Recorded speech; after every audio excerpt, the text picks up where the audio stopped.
What's going on, everyone? It's Sam. Welcome back to the channel, and today we're oddly not going to be talking about Marvel. More Falcon and Winter Soldier theories and content is coming, don't worry, but I did want to touch on the Snydercut, which has definitely made some noise over the past week. So let's discuss my thoughts on the movie and if Warner should restore the Snyderverse in the DCEU. Before we start though, if you do like the video, if you're new to the channel, or if you just like Marvel, the MCU, comics, and everything in between, subscribe and leave a like if you do enjoy. New videos are posted weekly, but other than that, let's get into the video. Let's go. Say the line!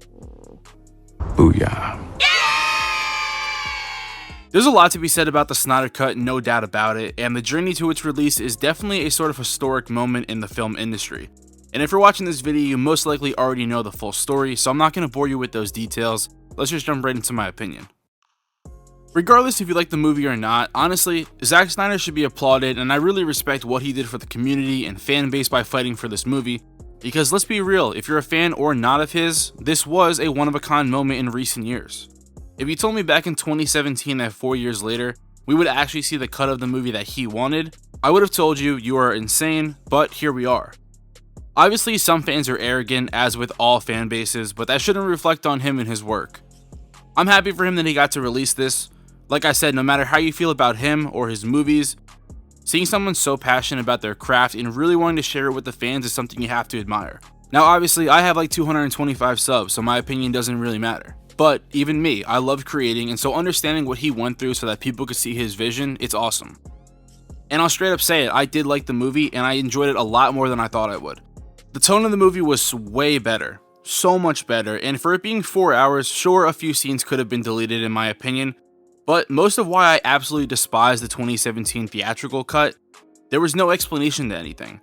Steppenwolf had no backstory, Cyborg was horribly introduced, and honestly, most of the plot really just felt like a Spy Kids movie with how basic the plot moves. But the Snyder Cut really changes a lot of that. Booyah. Of course, the overall premise of the movie is the same, but the fact that we get an additional 2 hours of explanation is what really makes this so much better, and we'll come back to this point.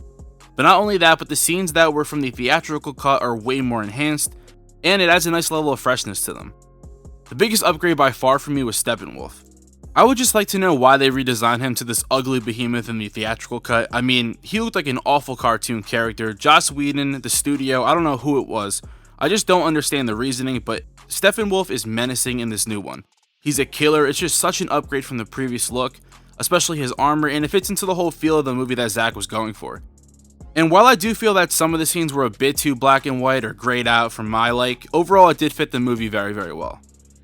Aquaman was decent. I honestly prefer him way more in his solo movie, and same with Wonder Woman, but Gal does have a few really good scenes, except for the opening bomb scene. For some reason, I liked that edit in the theatrical cut more. It was shorter, it just felt more to the point. But the stars of the show were obviously Flash and Cyborg.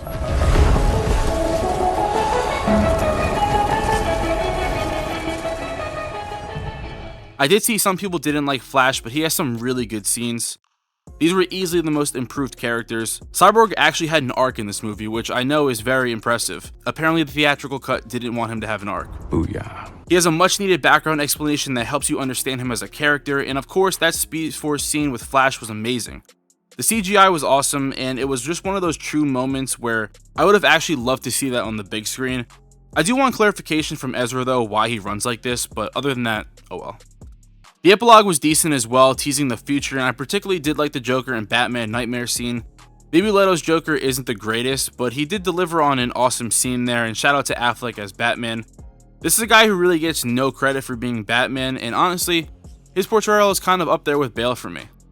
He had such limited screen time, and we only received him in what, 2 or now it's going to be 3 DCEU movies, so shout out to Batfleck. I mean, in general, it really was just a much better movie, and I have it ranked on my Letterboxd somewhere in between a 3.7 and 3.9 out of 5, so basically a 4 out of 5, which ranks it up there with some of the better MCU movies as well. So I really did enjoy it. The camera work was phenomenal as well. It probably had one of the better opening shots to a movie that I've seen in a while, and honestly some really unique shots for a comic book movie in general. One thing I really wasn't too keen on though was the aspect ratio. Now in the grand scheme of things, it wasn't a huge deal, and I did enjoy the verticality in some shots. It added a nice touch, but in general, I think I prefer a more normal 21:9 or widescreen ratio, because I think it would have had me more immersed. Now that could have also been because it was meant for IMAXs and theater screens, so Not for the home TV, but still, like I said, not a huge big deal. Of course, not everything changed. Like I said, the basic premise of the movie is still there, and I may be biased in this because I'm not a Superman fan, but he was honestly the worst part of the movie for me. You can rip on me in the comments for this, I just don't like the invincibility act that he can do, unless there's kryptonite in the vicinity. I'm just not a Superman fan at heart, so take this with a grain of salt. It has nothing to do with Cavill either, because he does have some really cool scenes in these movies, but I think part of the reason why I don't like this iteration of Superman either is because of the Batman vs Superman movie. So that brings into the question of, should Warner Bros. Restore the Snyderverse? My short answer is no, but let me explain why, and maybe I can convince some DC fans why I believe in this statement without just saying a mindless no and shut it down. Booyah. If we were to watch Snyder's version of Justice League in 2017, there is no shot that it would have been a 4-hour movie. Maybe 3 hours of most, but a lot of the reason why people love this movie is because of the explanation and expansion on certain characters. And while you can still say that 3 hours was enough, an hour of cut footage would change a lot in the Snyder Cut. And he did say this cut specifically because of what happened. He had no time constraints for this one, but he originally did. I think this movie as a standalone actually works better, and it's better for Zack's legacy for the Justice League. It ends on a very good note, whereas the next two movies may have not lived up to that hype. Sure, Man of Steel was mainly perceived well, but Batman vs Superman of course had a lot of hate towards it, and I think in general this is where he should take his win and move on. Not to mention also, he kinda leaked the whole plot of what was the supposed trilogy, and honestly, I say no to a trilogy because I don't think a trilogy would suffice for the level of storytelling needed. And that's not a dig to him either, I just don't know if 2 movies would really give the audience what they truly want to see. It would have to be more of that 4 or 5 hour type of movie. And I think this movie does really cultivate what he was going for. To make up for that time or storytelling, maybe the Snyderverse did need 5 more movies, which is another reason why I say don't restore it. Sometimes things don't need sequels or a full trilogy, and others may think differently from that. But that's just my take on it, and honestly, leaving him off on this movie, I think it would be a great decision because let's be real, people loved it. And I'm sure Justice League 2 and 3 would make some money, but sometimes it's just not worth it. This movie is better than a lot of people anticipated, and a one and done idea sits well with me knowing that he could at least finish the Man of Steel, Batman vs Superman, and Justice League trilogy of movies that he wanted to do. Overall, like I said, I really did enjoy it. It's a great movie, and shout out to Zack Snyder for completing his vision. I mean, honestly, after watching this version, you could argue that the 2017 theatrical cut is actually one of, if not the worst comic book movie of all time, and this completely emphasizes that. And to come to find out also, the theatrical cut was greenlit for release only because execs needed it to come out so that they could receive a bonus. So just another reason why Hollywood fucks up a lot of things in Zack's movie specifically. It was just about the money, not a vision, and that's why I initially did lean towards Marvel. Say what you want, but Kevin Feige is a great studio head producer, and DC does need someone like that on their side who's just as passionate as Feige is.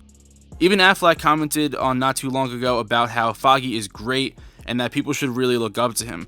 So Warner does need to realize that money will follow if the passion is there, which is exactly what Zack Snyder's Justice League had. That's all for today. There's obviously a whole lot more that I could have talked about, but I didn't want to drag this video out too long. Of course, if you have any questions or comments or concerns, write them down below. For all announcements and to keep up to date with my content, follow me at AnotherMarvelG on Twitter. All links to my socials are below, including where you can find the podcast. And if you like the video, give it a thumbs up. Make sure to subscribe with the notification bells turned on so you don't miss any new videos. And other than that, I just want to say thank you. I'm another Marvel guy, and I'll catch y'all on a blip.